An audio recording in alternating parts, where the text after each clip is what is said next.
निताय जय गौर निताय जय जय प्रभुपाद प्रभुपाद प्रभुपाद जय श्रील प्रभुपाद। हरे कृष्ण सभी माता जी को धन्यवाद प्रणाम।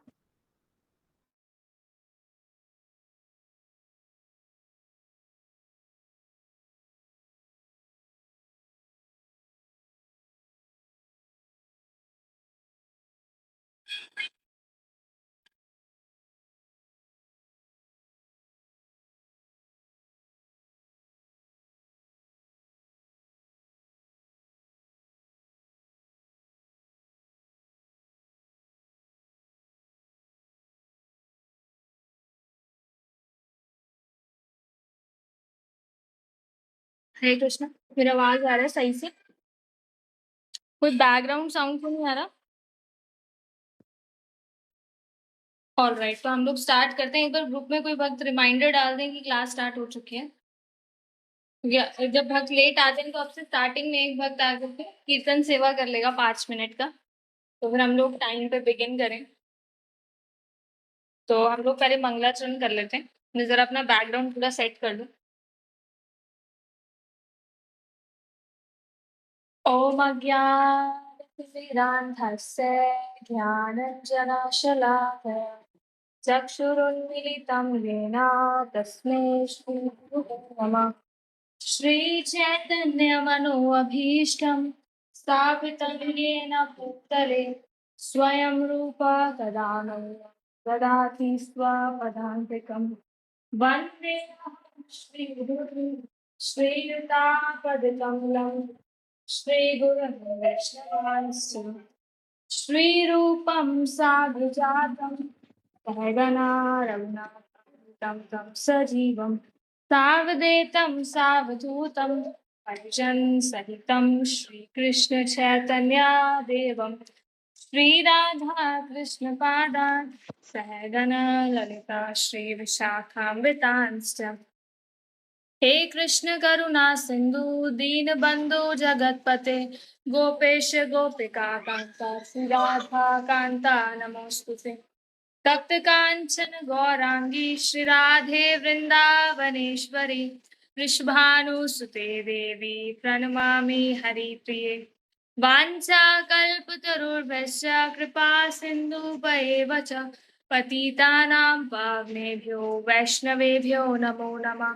जय श्री कृष्ण चैतन्य प्रभु नित्यानंद श्री अद्वैत गदाधर श्रीवासादि गौर भक्त वृंद। हरे कृष्ण कृष्ण कृष्ण हरे हरे हरे राम राम राम हरे हरे। नमः ओम विष्णुपादाय कृष्णपृष्ठाय भूतले श्रीमते भक्तिवेदांत स्वामिनिति नामिने। नमस्ते सारस्वते देवे गौरवाणी प्रचारिणे निर्विशेष शून्यवादी पाश्चातदेशतारिणे। श्री प्रभुपाद की जय। हरे कृष्णा। सभी भक्तों को मेरा प्रणाम स्वीकार करें। तो आज हम लोग काफी समय बाद मिल रहे हैं और कुछ माताएं हैं जो रिक्वेस्ट कर रहे थे कि माता जी 9 बजे क्लास हो, तो हम लोग इस टाइम पे असेंबल होंगे। हम लोग रोज कुछ ना कुछ एक शॉर्ट लेक्चर लेंगे जिसमें हम अलग अलग टॉपिक्स के बारे में बात करेंगे। तो आज हम लोग जो लेने वाले हैं वो आप खुद ही समझ जाएंगे।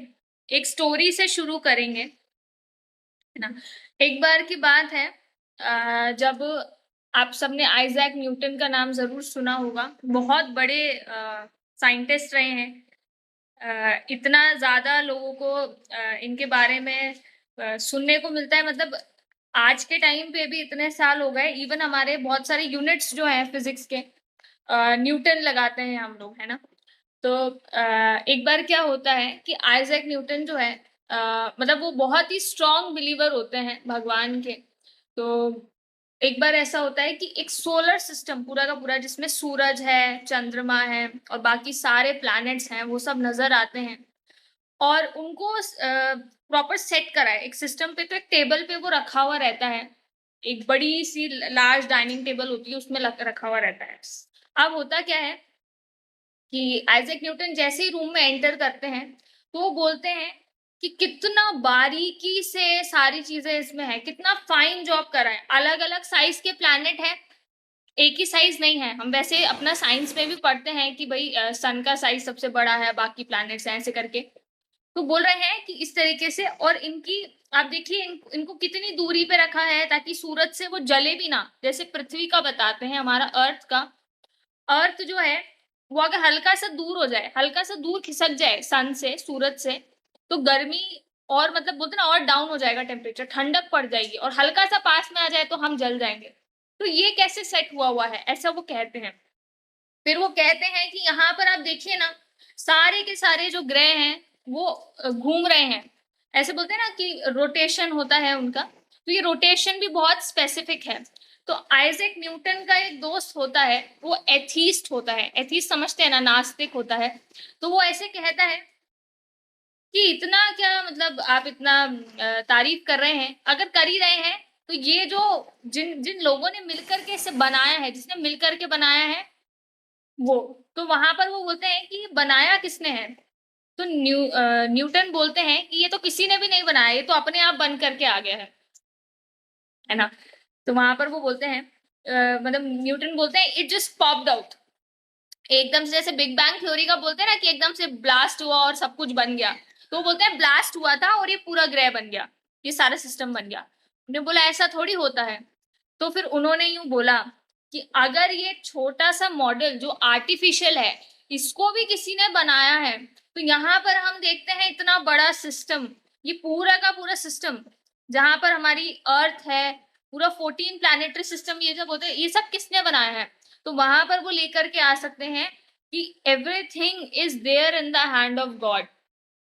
आज हम अपने शरीर की भी बात करें तो हमारा शरीर जब बनता है, लोग बोलते हैं ना, साइंटिस्ट बोलते हैं कि भाई हम लोग लैब में जो है फ्यूजन करवाएंगे, लैब में बच्चा बनाएंगे। अरे आप एक बात बताओ, आप लैब में जाकर के एग और स्पर्म का फ्यूजन करवा सकते हो, लेकिन आप जाकर के फिट करोगे कि सारे ऑर्गन सही जगह पे, ये तो पॉसिबल नहीं है ना। तो यहाँ पर ये क्वेश्चन आता है, बोले ऐसे इतना परफेक्ट कैसे हो सकता है, there must be a creator ना, किसी ने तो बनाया है। तो यहाँ से जो है गॉड का कॉन्सेप्ट आता है। फिर उसके बाद इतने सारे उन्होंने मुझे ना पॉइंट्स एक्सप्लेन करे हैं, चाहे हम बिल्कुल सूक्ष्म लेवल, एटॉमिक लेवल से भी देखें, चाहे बहुत बड़ी चीज भी देखें, हर जगह आचंबा होता है अगर गॉड को हटा दे तो।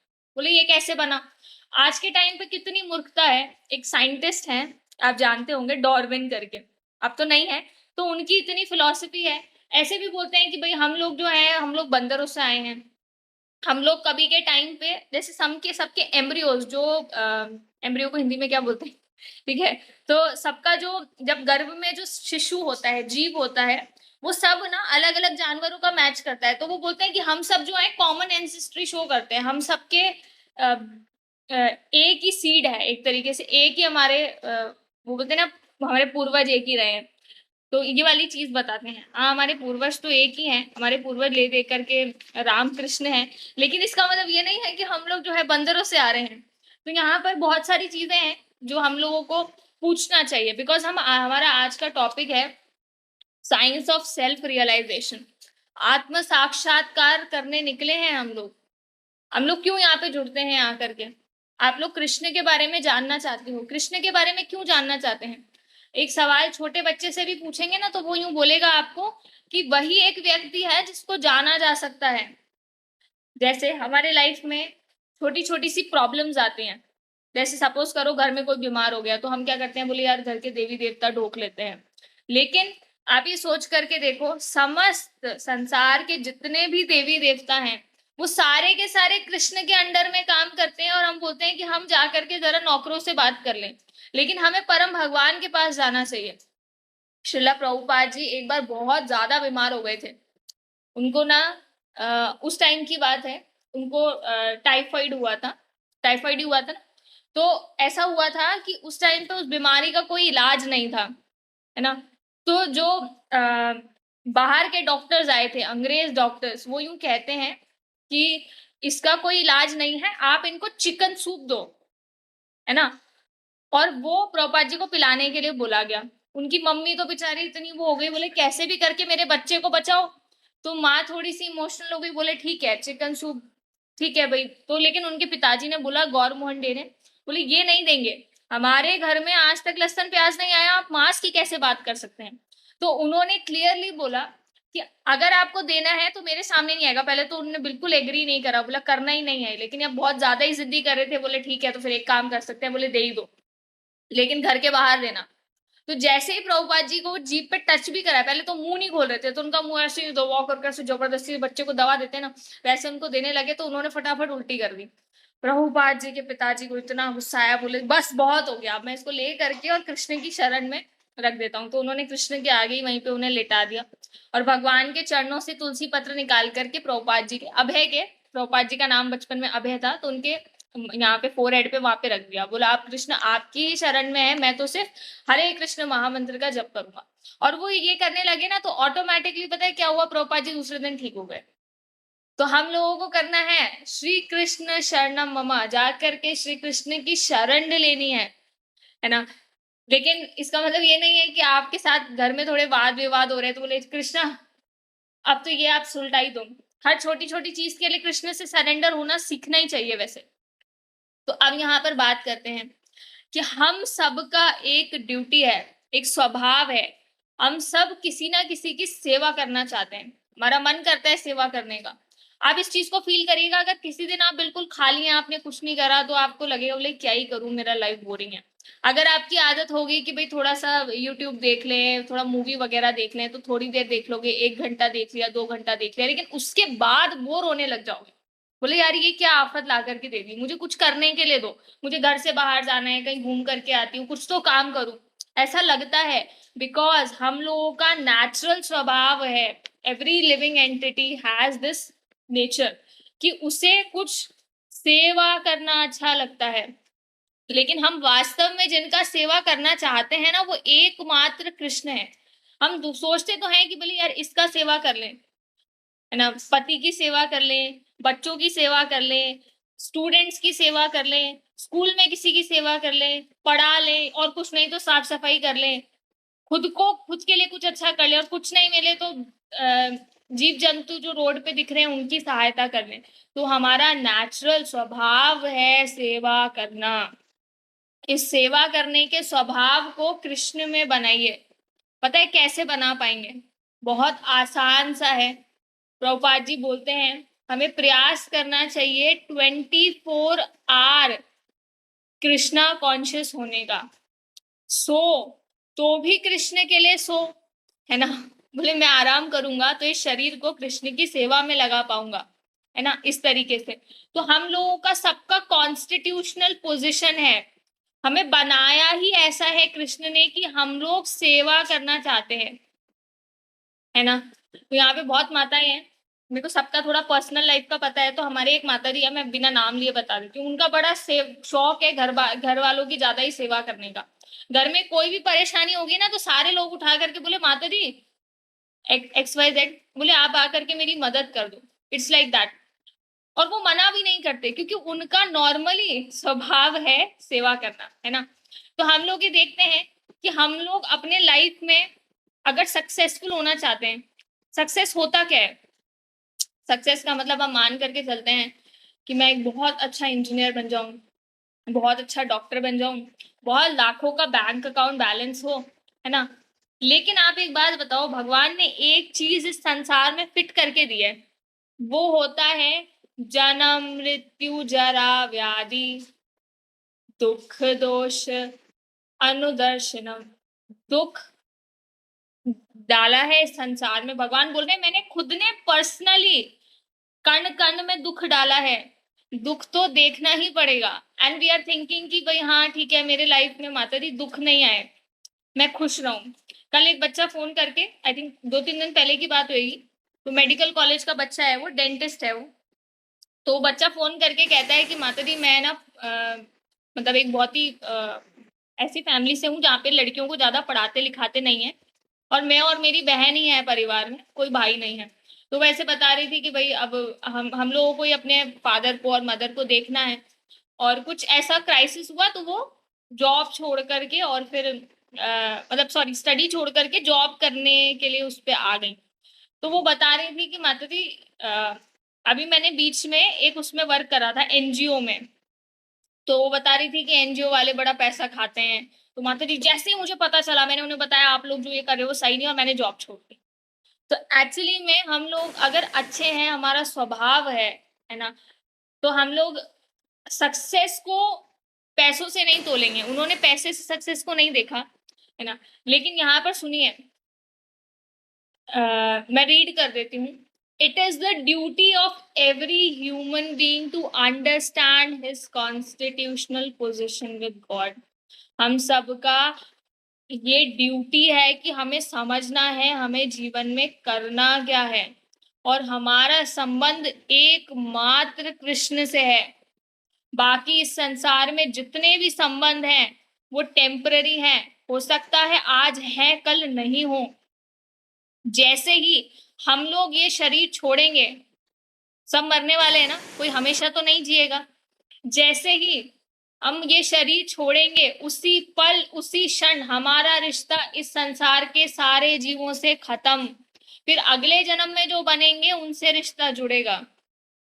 फिर भी हम लोग क्या करते हैं कि उन रिश्तों को परमानेंट मान करके कृष्ण को साइड में कर देते हैं। बोले कृष्णा हम आएंगे आपके पास, लेकिन शरीर छोड़ने के बाद। एक व्यक्ति को पता चल जाता है जब मृत्यु आने वाली होती है ना, जब मरने वाले होते हैं, तो उसको पहले ही महसूस होने लग जाता है कि मुझे ये शरीर छोड़ना है। तो धीरे धीरे वो अनासक्त होने की कोशिश करता है। लेकिन उसने जीवन भर प्रैक्टिस ही नहीं करा तो वो कहाँ से करेगा। जो जीवन भर भक्ति को प्रैक्टिस करा होगा वो बुढ़ापे में लाठी लेकर के नाम ले पाएगा। हमारे यहाँ जस्ट पड़ोस में एक बहुत बुजुर्ग माता जी रहती हैं, उनसे चला फिरा नहीं जाता, लकड़ी लेकर के चलती हैं, बहुत बुजुर्ग हैं। उनकी ना ये गर्दन भी ऐसे ऐसे ऐसे ऐसे हिलती रहती है, वो मतलब इतनी बुरी अवस्था में, लेकिन वो पूरे रास्ते जाती है। मेरा फोन कोई ठीक करा दो, मेरा पोता मेरी सुनता नहीं है, मेरी बहू अच्छा खाना नहीं बनाती, साफ सफाई नहीं रखती। आप ये देखो, आपकी ऑलमोस्ट स्थिति ऐसी है कि आप कभी भी शरीर छोड़ सकते हो, लेकिन आपको इस संसार को जकड़ करके रखना है। इवन घर वाले बोलते हैं अरे तुम जाओ, घर से बाहर निकलो, जाओ अपनी लाठी लो, इधर उधर चक्कर मारो, जो करना है वो करो, खाने के टाइम पे घर पे आ जाना, इतना तक बोलते हैं, है ना। हम ऐसा नहीं चाहेंगे कि हमारा बुढ़ापा जब आए ना तो हमें लोग ऐसे ताने मारे। जो हमारे जो है घर के जो, अगर आपके बच्चे होंगे होंगे ही सरी, तो बहू बेटी या जो भी है या जो भी घर में है, वो बोले बोले निकलो तुम, बोले कैसी बूढ़ी औरत हो, परेशान करके रख रखा है। ऐसा नहीं होना चाहिए, हर चीज में इंटरफेरेंस नहीं करना चाहिए। उस टाइम हमारी सिचुएशन ऐसी होनी चाहिए कि हम कृष्ण में हो बस, है ना। तो उसके लिए प्रैक्टिस आज से करनी होगी, है ना। ऐसा नहीं होना चाहिए कि अरे भगवान तो होते नहीं हैं, मैं ही भगवान हूँ, या I don't care for God, मेरे को क्या मतलब है भगवान से, अगरबत्ती घुमाओ और चलो अपने काम पे, है ना। ऐसा करने से और भाई हाँ ठीक है ऐसे करके निकलने से हमारे जीवन की सारी समस्या सॉल्व हो जाएगी क्या। जीवन में परेशानियां आनी है, ले दे करके जीवन में सारी परेशानियां का हल जो है वो कृष्ण देंगे। इस चीज को ऐसे समझिएगा, अगर मेरे लाइफ में मेरी मम्मी से लड़ाई हो गई सपोज आज, तो हम पापा के पास जाएंगे। अब मम्मी पापा दोनों से लड़ाई हो गई तो किसके पास जाएंगे, तो वो भाई बहन के पास जाएंगे। भाई बहन से लड़ाई होगी तो किसके पास जाएंगे। मतलब अल्टीमेटली हम इधर उधर भगते रहते हैं। लेकिन कृष्णा ने बोला है ये यथा माम प्रपद्यन्ते, है ना। आप जितना मुझसे रेसिप्रोकेट करोगे उतना मैं करूंगा। हालांकि ये तो श्लोक है ना, थोड़ा सा मेरे को ऐसा लगता है कृष्णा ने ना दया करके बोल दिया है, लेकिन हम कृष्ण के पास 1% जाते हैं ना तो वो 10% भगे भगे आते हैं। उनका रेसिप्रोकेशन बहुत खतरनाक होता है। एक बार की बात होती है, जो सुदामा जी हैं, सुदामा जी के जो पत्नी है, पति पत्नी दोनों और बच्चे उनके, बहुत गरीब अवस्था थी।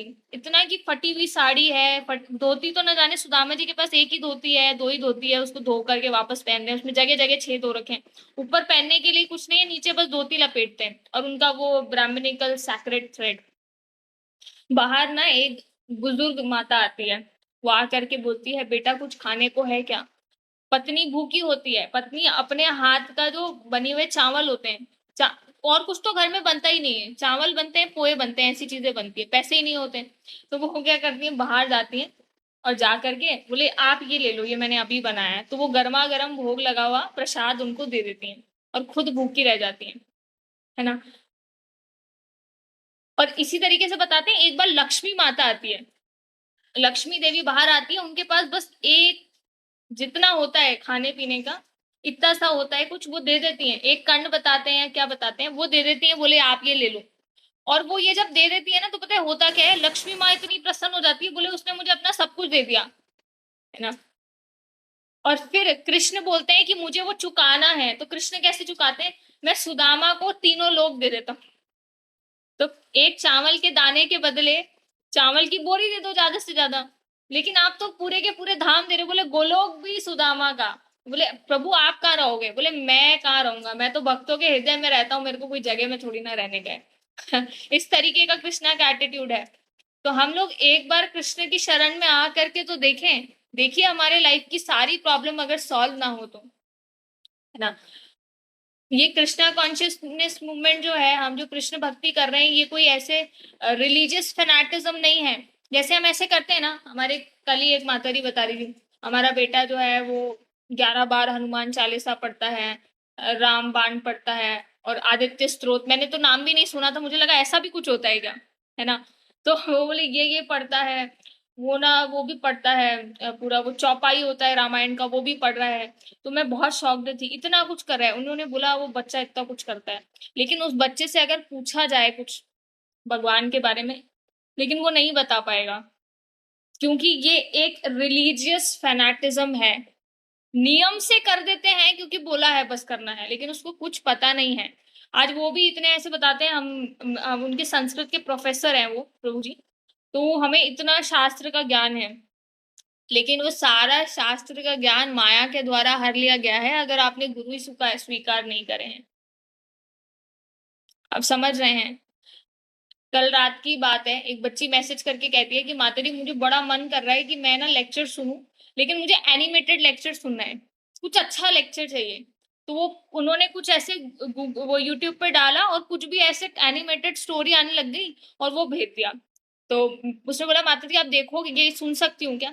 मैंने उसे देखा, मैंने वीडियो तो नहीं देखा पर मैंने चैनल देखा, वहां पे कोई ऑथेंटिकेशन नहीं था, कोई परंपरा से नहीं जुड़े हुए, तो नहीं सुन सकते, इसका कोई फायदा ही नहीं है ना। ऐसे उठाया यूट्यूब पे या फिर है ना, पता नहीं क्या क्या कौन कौन से ऐप्स हैं भगवान जाने, वहां से निकाल करके, पता ही नहीं है कौन बोल रहा है। कोई व्यक्ति ऐसे ही उसका मन करा, जैसे सपोज करो मैं भक्ति नहीं करती, ठीक है, मेरे को दूर दूर तक पता नहीं है गुरु परंपरा क्या है, प्रभुपाद कौन है, कुछ नहीं, पर मैंने यूं देखा कि यार ये एक स्पीकर है, अमोघ लीला प्रभु जी, अमरेंद्र प्रभु जी, राधे श्याम प्रभु, ये बड़े फेमस है। तो इनके लेक्चर को सुना, और है ना इनको सुन करके आपने देखा अरे यार ये भी तो बोल रहे हैं, मैं भी कुछ मनगढ़ंत बोलना शुरू कर देता हूँ। तो वीडियो बना दी, कृष्ण कहते हैं अगर तुम किसी के साथ बुरा करोगे तो तुम्हारे साथ भी बुरा होगा, ऐसे करके कुछ भी बना देते हैं, और हम लोग ऐसे उसको स्टेटस पे लगा देते हैं। अभी ना कुछ दिन पहले की बात है, मैं आपको वो चीजें बता रही हूँ कि आपको क्या नहीं करना है। अगर आप कृष्ण को चाहते हैं ना जीवन में, फिर बाद में क्लियर करूंगी क्या करना है, वो अगली क्लास में होगा। आई थिंक 10-15 दिन पहले की बात होगी, मेरे एक दूर के मौसी हैं, मैं कांटेक्ट ले लेती हूँ, पहले नहीं लेती थी, बोले यार ये पता नहीं परेशान करेंगे, पर अब ले लेती हूँ। और मेरे से आधे से ज्यादा बात ही नहीं करते, बोले ये तो भक्ति भाव की बात करती है, इससे क्या बात करना, है ना। बोले इसका तो हो चुका, अब ये सन्यासन है, उनको पता ही नहीं है होता क्या है। तो उन्होंने स्टेटस पे ना भगवत गीता 3.21 श्लोका डाल रखा था। तो मैं यूं सोच रही हूँ कि यार भगवत गीता में ये जो श्लोका इन्होंने डाल रखा है और जो मैंने पढ़ा है, और इसके जो ट्रांसलेशन पर्पट है ये क्या है, तो समझ के बाहर की बात है, ये कैसा श्लोक है ना। माना कि पूरी भगवत गीता रटी हुई नहीं है, लेकिन थोड़ा बहुत तो पता है ये क्या है, तो मैंने उसको वेदा बेस पे डाला। और वेदा बेस पे तो श्लोक ही कुछ और निकल करके आया, उन्होंने बढ़िया डाल रखा है। देखा भगवत गीता में भी ये लिखा है, कुछ मूर्खों के बारे में था। मैं सोची थी मूर्खों के बारे में भगवत गीता में कहाँ से आ गया, भाई होगा कुछ, मुझे नहीं पता। मैंने देखा, फिर मैंने उन्हें ना स्क्रीनशॉट लेकर के भेजा, मतलब मौसी आपने ये स्टेटस पे डाल रखा है ना, ये श्लोक ही गलत है, रेफरेंस भी नहीं है, ऐसा तो कोई श्लोक ही नहीं है भगवत गीता में। अगर होता तो मैंने इसका स्क्रीनशॉट करके गूगल लेंस से वो भी डाला था। उन्होंने मेरे को जवाब ही नहीं दिया, मेरे को ब्लॉक कर दिया। और मेरे को जो करना है मुझे करने दो, मुझे अपना ईगो सेटिस्फाई करने दो। आप समझ रहे हैं, ये फैनाटिज्म होता है, इसे बोलते हैं रिलीजियस फैनाटिज्म। बस हाँ ठीक है, बस कुछ भी रैंडम उठा करके डाल दिया, नो रिसर्च, नो ऑथेंटिकेशन, कोई प्रमाण नहीं है, कुछ भी अपने मन से उठा करके बस डाल दो, लोगों को बताओ मैं भी धार्मिक हूँ। लेकिन ये बहुत गलत है, बहुत गलत है। तो हमें इससे बचना होगा, है ना? तो Krishna consciousness simply deals with our eternal relationship with him and the process of discharging our relative duties to him. हमें कृष्ण की सेवा करनी है और कृष्ण के माध्यम से हमें इस संसार में जितने भी जीव है, मतलब कृष्ण भक्ति के माध्यम से उन सब की सेवा करने का प्रयास करना है। तो हमें करना क्या है वो सुनिए। हमें करना ये है कि हमें रोज सुबह जल्दी उठना चाहिए, है ना? प्रयास करना चाहिए जल्दी उठें, साथ में हम लोग जप करें, 4 नियमों का सही तरीके से पालन करें, ठीक है? ये आपको प्रयास करना चाहिए। कल ही महाराज ने बाल्टीमोर में, हिज होलीनेस भक्ति आश्रय वैष्णव स्वामी महाराज ने बाल्टीमोर में दीक्षा दिया। तो वो उस टाइम बता रहे थे कि 4 नियमों का पालन करना है ना? ये बहुत ही महत्वपूर्ण है हमारे जीवन के लिए। अगर हमने ये भी नहीं करा तो फिर होता क्या है कि भक्ति जो है वो बहुत सहज या बहुत सहज, बहुत लाइट हो जाती है और हम वो नहीं चाहेंगे। फिर पता है होगा क्या? एक तरफ तो हरे कृष्ण महामंत्र चल रहा है, एक तरफ फोन हाथ में रहेगा और हाथ में रील चलेगी। एक तरफ हरे कृष्ण महामंत्र चलेगा, एक तरफ बॉलीवुड के गाने भी आप गा लेंगे। तो मुझे नहीं लगता कि ऐसी भक्ति आप करने में इंटरेस्टेड होंगे जिसका कोई फल नहीं मिलेगा। फिर कृष्ण भी आपको सीरियसली नहीं लेंगे। If you take Krishna seriously, Krishna will take you seriously, ठीक है? तो हरे कृष्णा, आज इतना ही करेंगे। कल से 8:50 तक आप लोग ज्वाइन होने का प्रयास करें। जो भक्त सबसे पहले आएंगे वो थोड़ा सा कीर्तन कर लें, है ना? बाकी भक्त कनेक्ट होते जाएं ताकि एक क्या है कि थोड़ा लगे भाई हाँ ठीक है क्लास हो रही है। क्योंकि मेरा बड़ा मन करता है कि हम लोग कीर्तन से शुरू करें, लेकिन अभी बच्चा छोटा है तो इतना सब नहीं हो पाएगा। आगे हम प्रयास करेंगे इसका। तो 3 बार हम लोग हरे कृष्ण महामंत्र कर लेते हैं। हरे कृष्ण कृष्ण कृष्ण कृष्ण कृष्ण कृष्ण हरे हरे हरे राम हरे राम राम हरे राम राम हरे राम राम हरे हरे कृष्ण हरे हरे कृष्ण हरे कृष्ण कृष्ण हरे कृष्ण हरे कृष्ण कृष्ण हरे हरे राम हरे राम हरे राम राम राम हरे राम राम। राम हरे हरे कृष्ण हरे कृष्ण कृष्ण कृष्ण हरे कृष्ण कृष्ण हरे हरे हरे राम हरे राम हरे राम हरे हरे। राम श्रील हरे हरे प्रभुपाद की जय। जय भगवद गीता यथारूप की जय। सभी जय उपस्थित भक्तों की जय। हरे कृष्ण सबको। हरे कृष्ण सबको दंडवत प्रणाम। प्रणाम।